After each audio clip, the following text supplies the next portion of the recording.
Nagsimula ang flood control scam matapos ideklara ng Korte Suprema na unconstitutional ang PDAF o pork barrel noong panahon ni Pinoy. Dating may 200 na milyong piso bawat senador at 70 na milyong piso bawat kongresista para sa mga proyekto gaya ng farm-to-market roads at scholarships. Pero nang ma-abolish ito, naghahanap ng bagong paraan ang mga mambabatas para makakuha ng pork.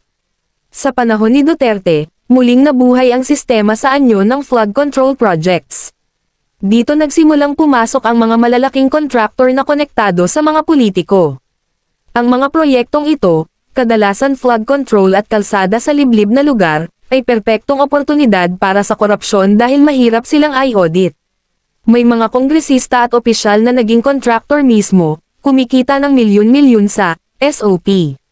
Nang pumasok si Marcos Jr., hindi agad niya alam ang sistemang ito. Ginamit daw ng ilang lider ng Kongreso ang kanilang kapangyarihan para maglagay ng insertions sa budget at mapanatili ang racket. Sa SONA pa nga ni BBM, ipinagmamalaki niya ang 5,000 flood control projects na kalaunan ay lumabas na substandard o ghost projects.